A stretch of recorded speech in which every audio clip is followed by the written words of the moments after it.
Well, hello everyone. This is Thomas Juli, and I'm happy to talk with Stefan Götz about the new wave in business, purpose-driven.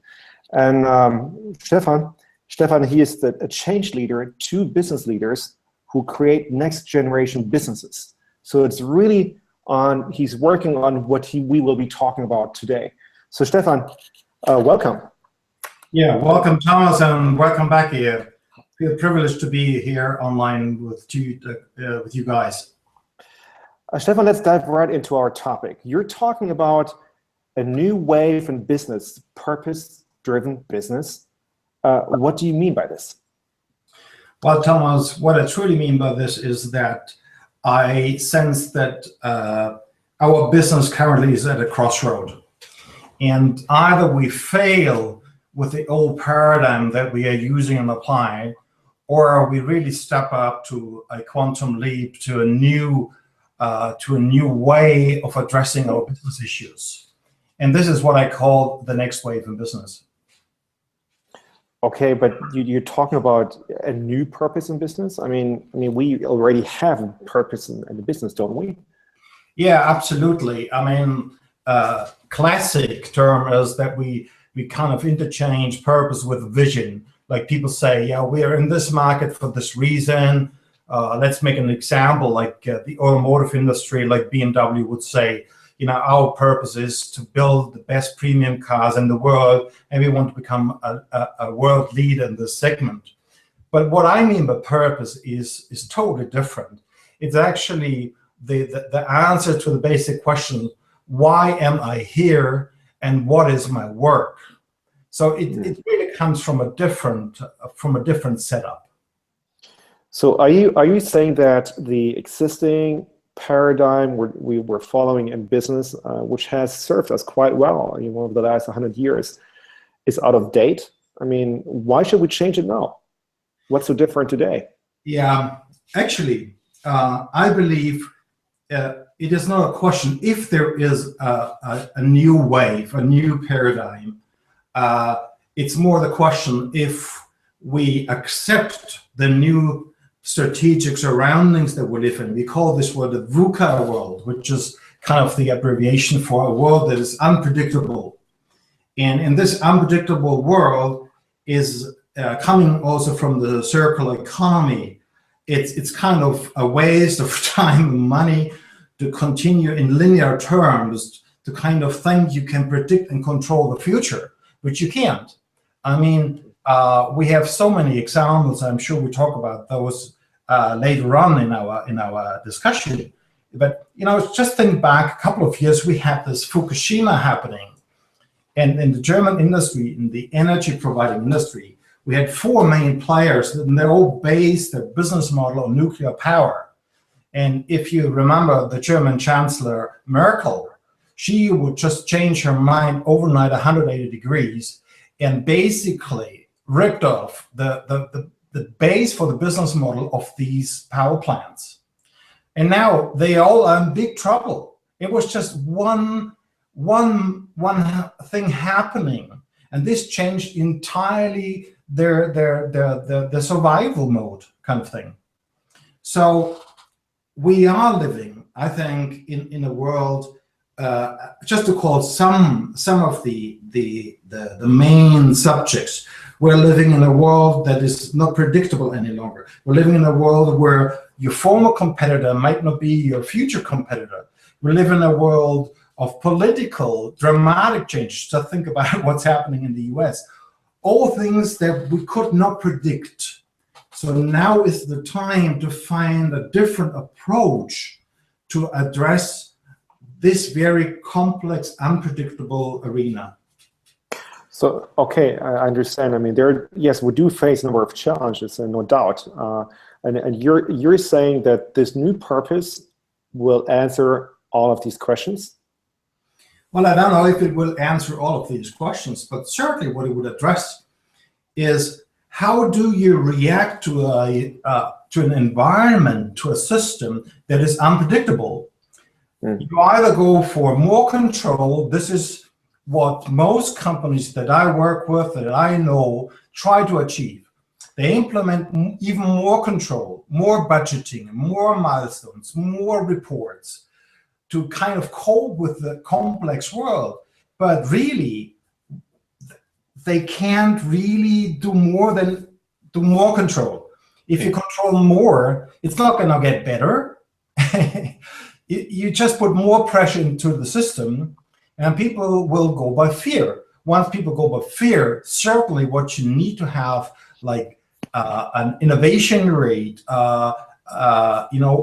system innovation, you wouldn't achieve.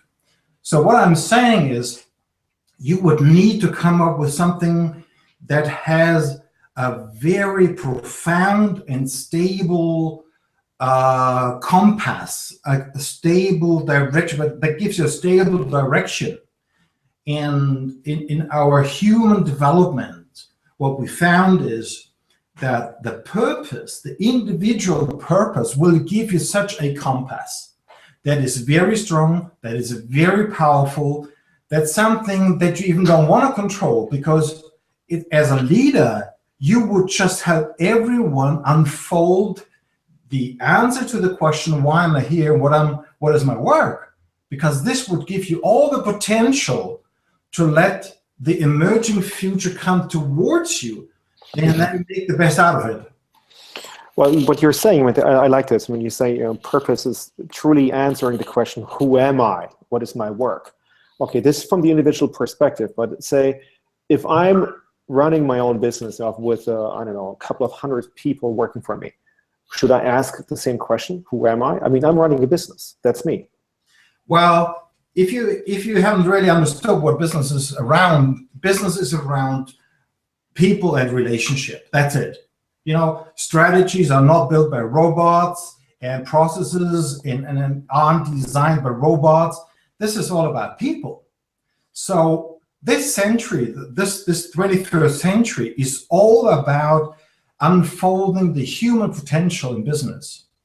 So the first step, if you have a small company or a big company, is truly to come from what we have now know-how to a know-why. We have a lot of know-how, but we have too little know-why. Customers in Me Too markets, what will they buy?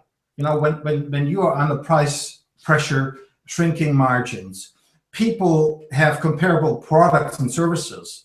They go after something that explains them more into detail why this product is here. Why are we doing this? How does it help our future generation, the generation Y, to kind of live in this century?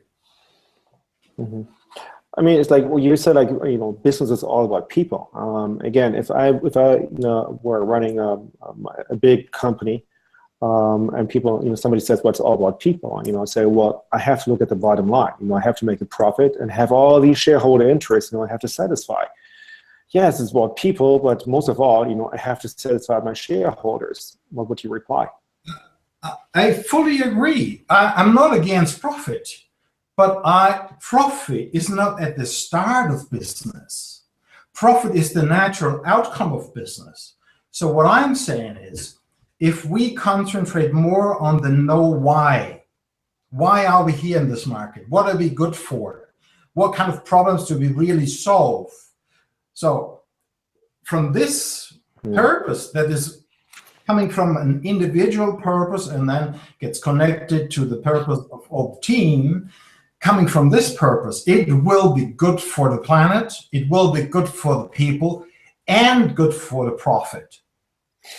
Okay, let's come back to this point a little later on. I mean, you're talking about the challenges we're facing in business today. So from your experience, from your perspective, what would you say are the three major challenges businesses are facing these days and we have to talk about? Well, Thomas, when I talk to my clients, or when we have workshops, there are always three areas they have a closer look to. The first one is at their business model. And all of them, although they still make the most out of the current business model. It's like a cash cow for the moment for most industries that I know. they are starting to work to update the business model. Updating means we have to bring it to a new level of the operating system of the future. So that's the first focus.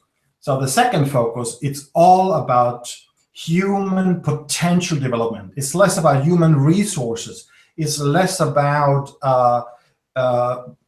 finding like lean manufacturing, all the old, buzzwords and things. It's about the potential unfolding that's unlimited. So it's retaining the best talents. Everybody is trying to find the best talents they can possibly get. And the last one is, and we have a lot of examples around this one, is how do we either survive the disruptive digital age or how do we surf on it? So everybody is working on a drastic change on their approach towards this disruptive and digital age. Mm-hmm. Would you have some examples of companies you were thinking of which are really struggling with this kind of change you're talking about? What you have in mind? Absolutely. I mean, just think about the German automotive industry. I mean, you may have heard about the Volkswagen Dieselgate. It's kind of being that they are the European leader in the market, and they're number 3 on the world market. And the entire setup was, the main question was, how do we become number 1? It didn't matter about quality. It didn't matter about integrity. It didn't matter why are we really here? What are we solving? It was just, we want to sell as many cars as possible to become number 1. And this made them blind against all the fraud, everything that's happening against a solution to this planet. They wouldn't even care about it. So now there was just, someone in the US, he was concerned about the emissions. He was concerned about consumption, and he did his own testing.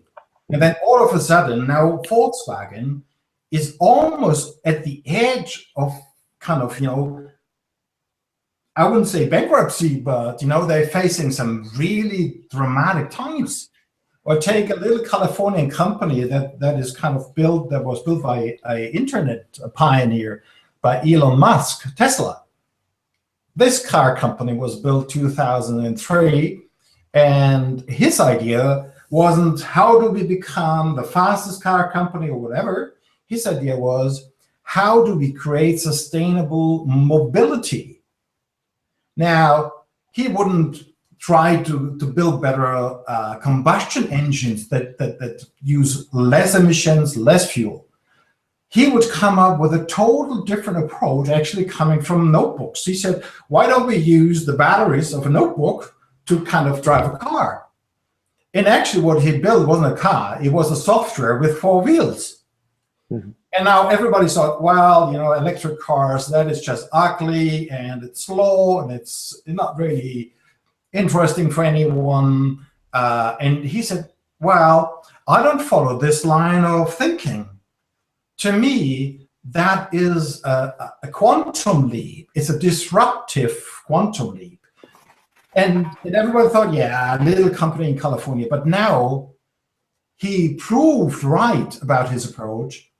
And the premium car manufacturers in the world, the most innovative car manufacturers in the world, like Mercedes, Audi, BMW, everybody said, yeah, electric cars, I'm interested. And now, like the day before yesterday, Volkswagen said they will shift their company from a combustion engine company to the world leader of electric cars.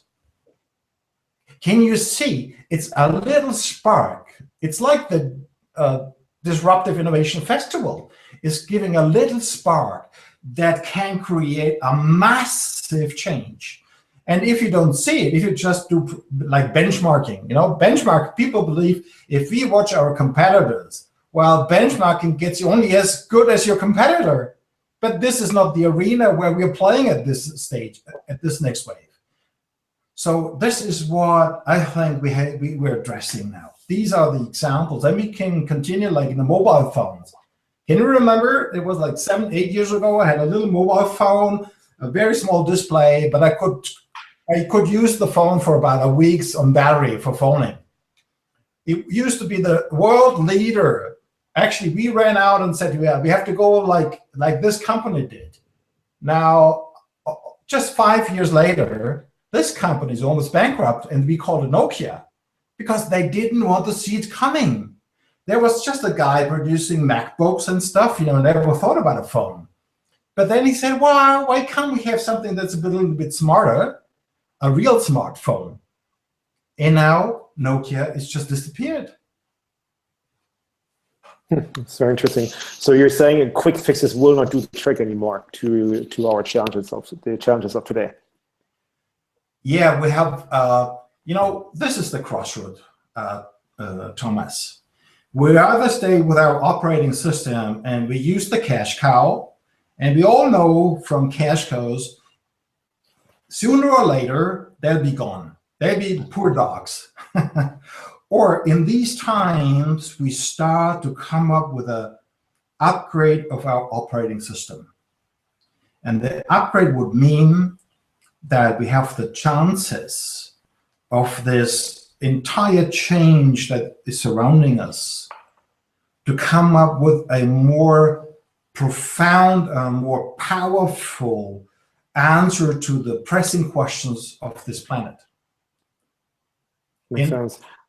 And what I'm saying is, if you base it on purpose, you can unfold all the potential that comes from within the company. It's like turning the camera around away from Mercedes, away from BMW, away from Audi, towards yourself, and not about cost cutting, because you can only cost cut so far.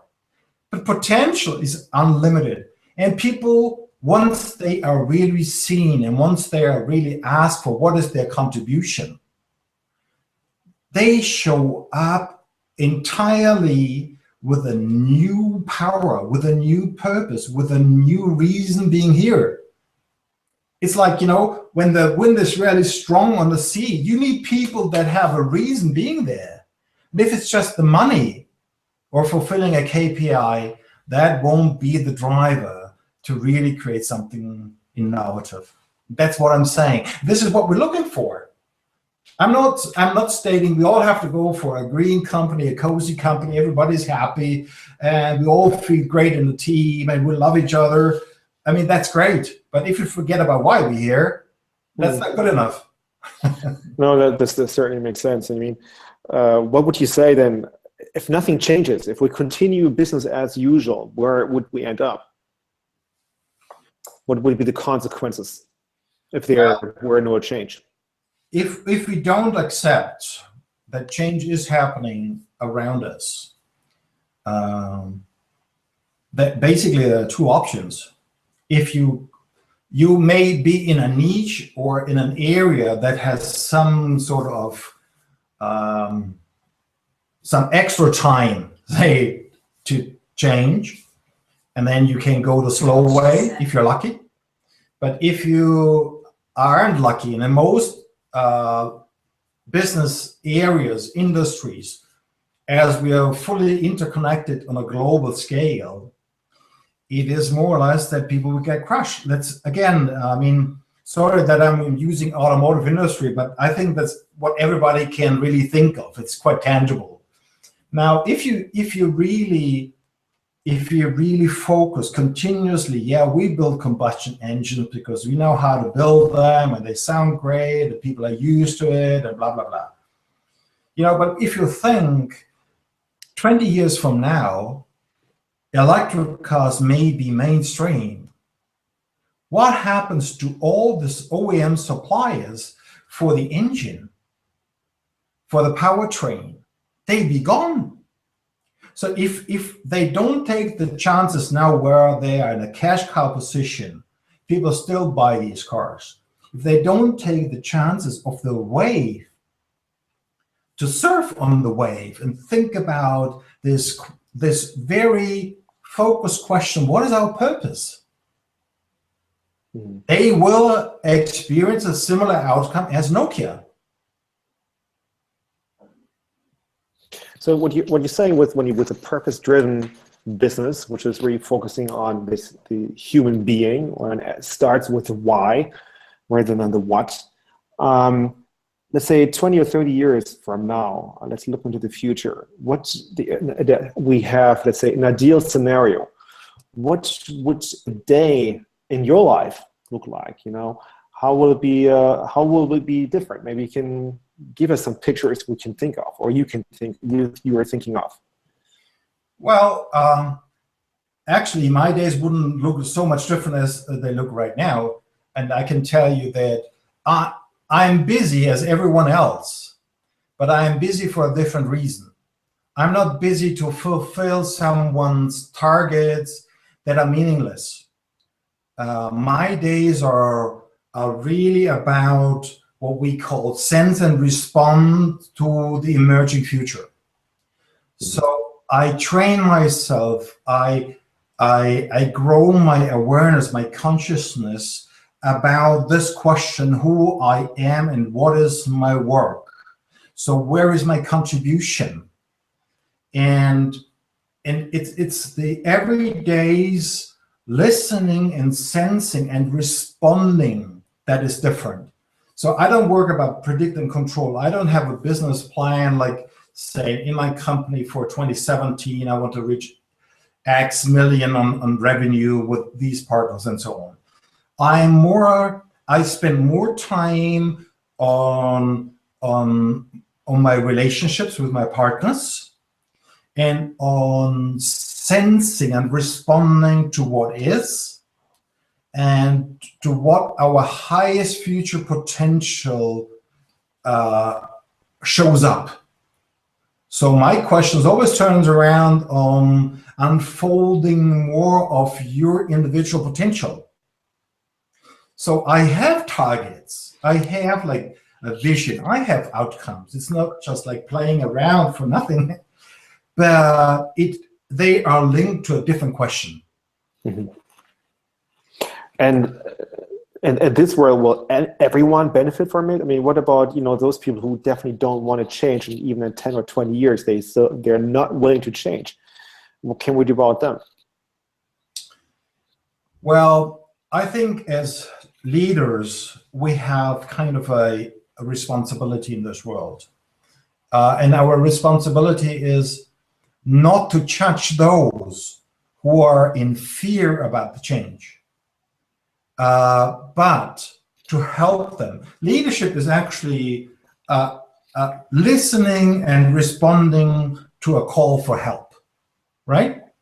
So in this sense, it's like helping make the other persons make the transition, giving them a safe space, making them room for an experience where they can learn how to really have the future emerge towards you.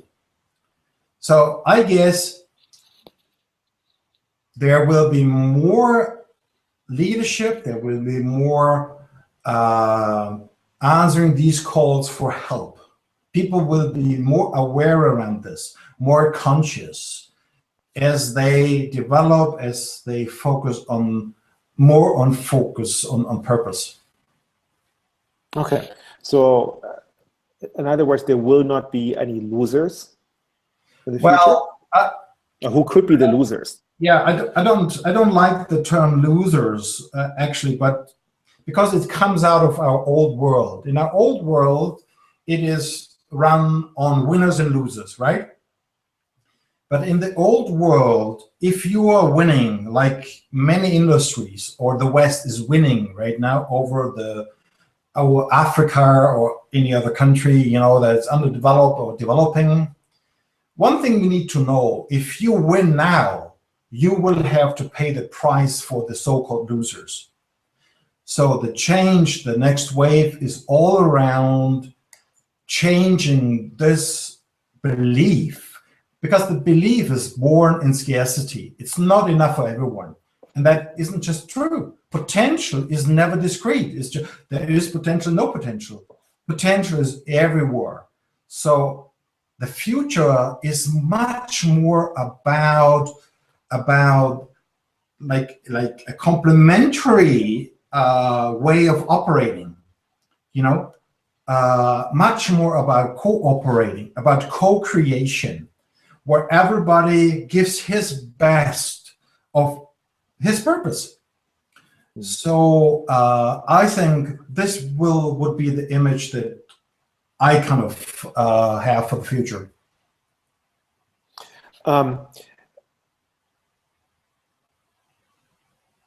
Can you actually give us some examples of companies or people who are already practicing what you're just describing?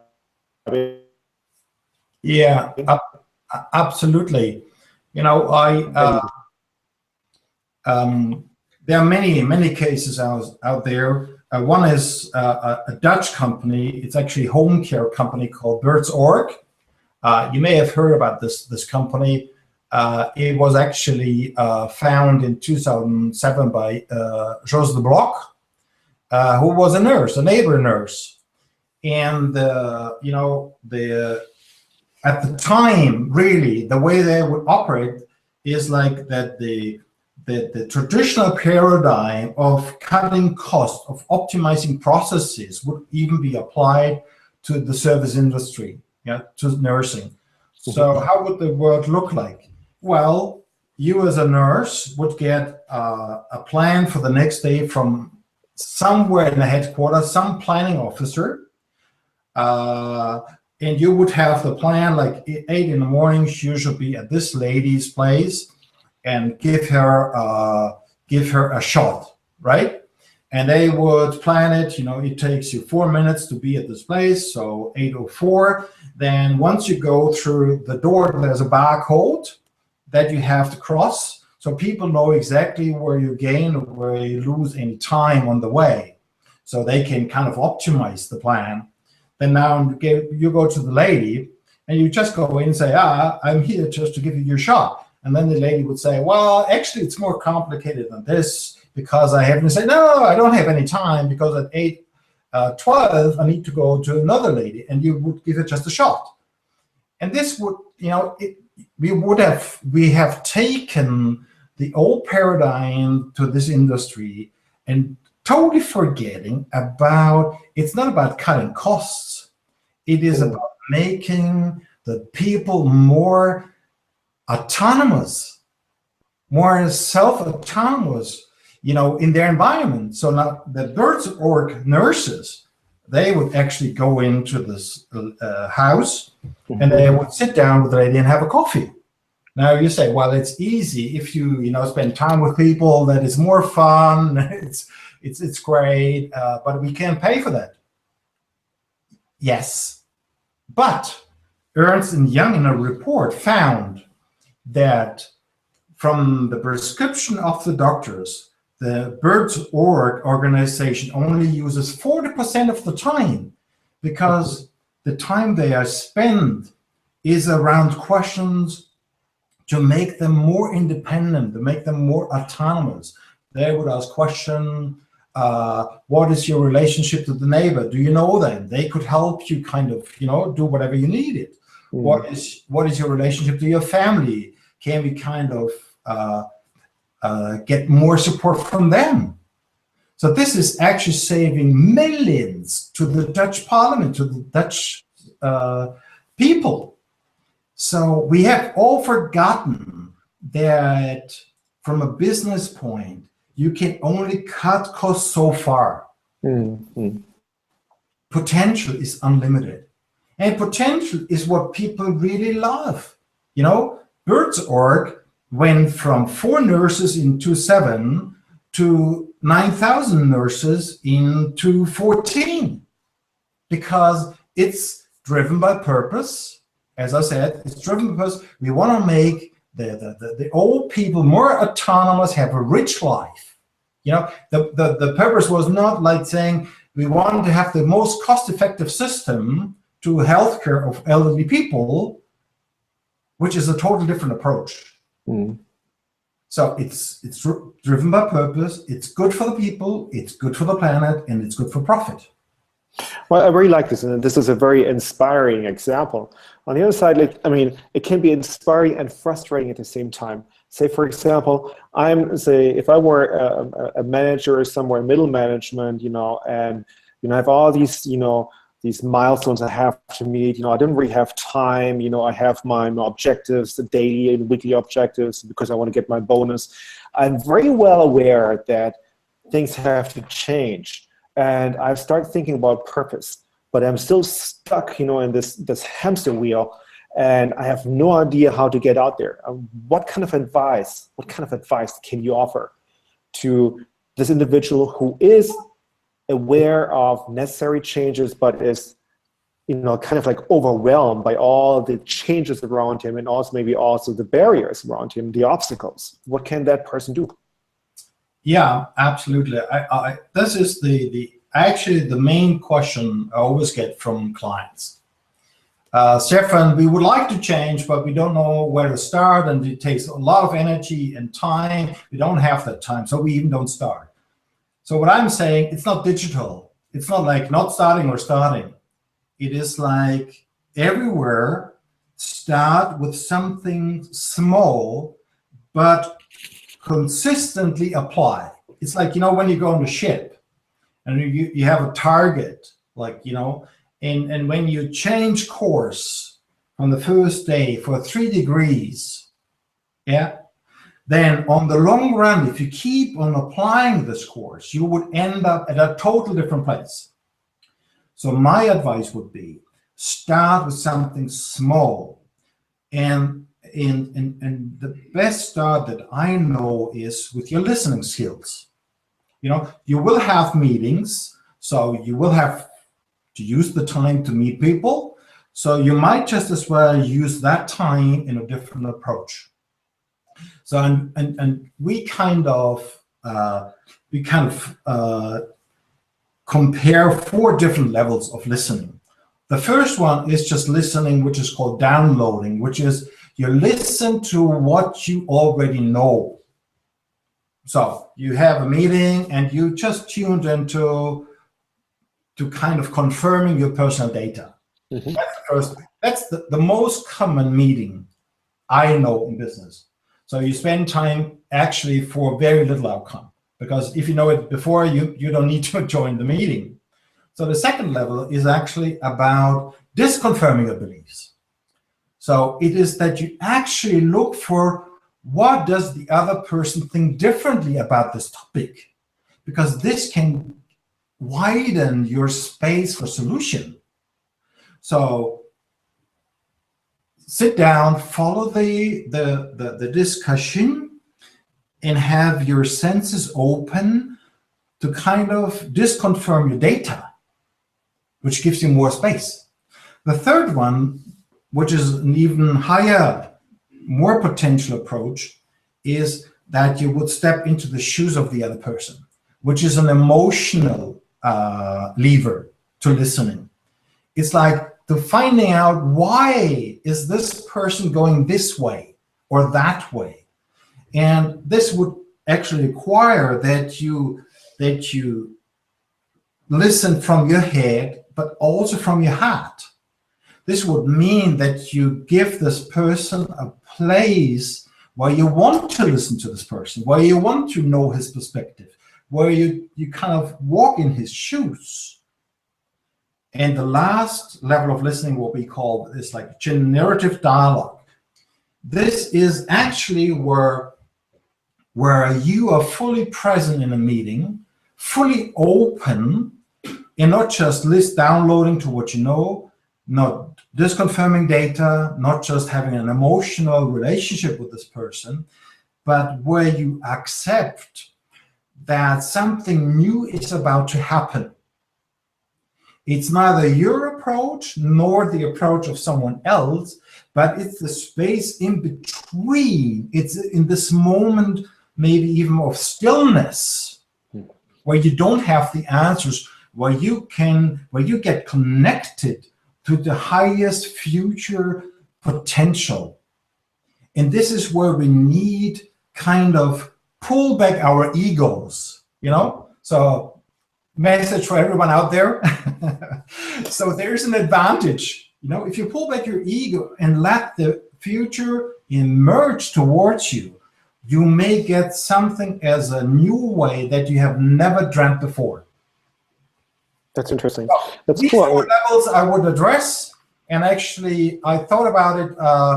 I may just put it on my website, on a blog, just describe it so you can download.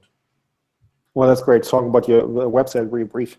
You have a website, which is, how can people find you online if they still have any questions? Well, very simple. Just go on Stefan with an F minus Götz, which is GOETZ.com, and you'll find any information you like. It's in English and it's also in German.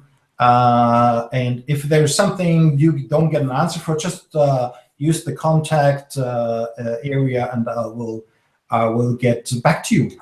Great. There's one question from Daniel Feldman, and I think it's very profound. He talks about past or current business models. Let me read this question to you. Maybe you can comment on this one. He asks, what do you think about throwing out the current business models completely and just focusing on addressing the serious needs in society, that is social entrepreneurship, which are concentrated where poverty exists in the world? So instead of targeting the plutonymy, targeting the impoverished and the precariat. What do you think about this? Just like throwing out the current business models altogether.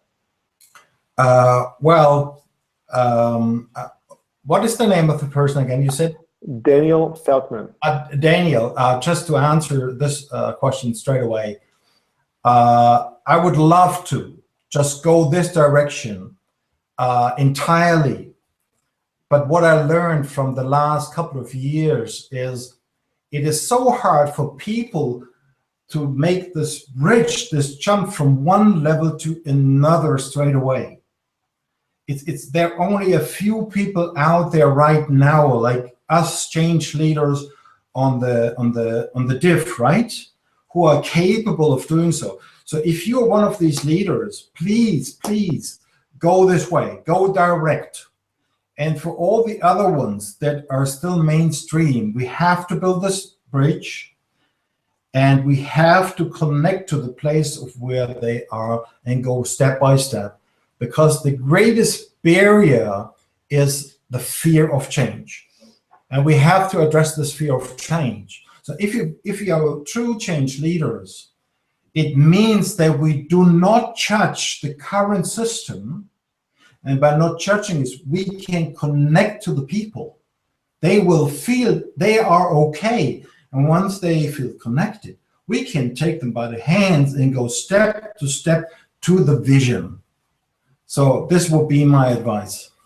Well, I really like this because, even though on the one hand you talked about basically a new paradigm, and we have the existing paradigm, we're not saying it's it is a complete different world, but it's not that we don't want to deal with the old world anymore, but instead we, the change leaders, we want to actually, we have to build bridges for others to cross over to this new world. And whether or not they will follow us, I mean, it's up to them. But we know, once we know, who we are, why we're doing what we're doing, why the human being is so important, then it's very important. So we can make a big difference. Yeah, absolutely. This is what we are called for. Great. These change leaders, right?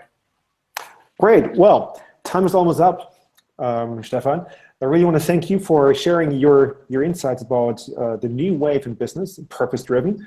I think originally you said they're purpose-driven with a question mark. I think we can delete the question mark and say, yes, the new wave in business is actually really purpose-driven business. Thank you very much, Stefan. Yeah, I feel very privileged to be on the diff, and I just want to tell everyone out there, if there's any question, if there's any thought, if you feel to connect, please do so, because the only way to learn is by being connected. So I hope that some of you will take the chance, and we bring the new business model up to a new scale in this planet. Thank you very much. Becky? Thank you both so much. That was excellent. I particularly liked your point about the DutchBird.org nursing example, where when you look at the whole system, it's a model that's actually so much more effective. So that was awesome. Everybody watching, please let us know what you think about this session by clicking on the leave feedback link below the window. And of course, there are lots of other sessions coming up at the DIF. Don't miss this afternoon at 2 p.m. Blockchain technology and the sharing economy, a decentralized match made in heaven. And remember, there are over 300 events taking part at the DIF. You can sign up for a free My DIF account, which means you'll be able to watch them again and again, any that you've missed over the next month. So thanks again to Stefan and Thomas, and that's goodbye for now. Bye. Thank you. Bye. Bye.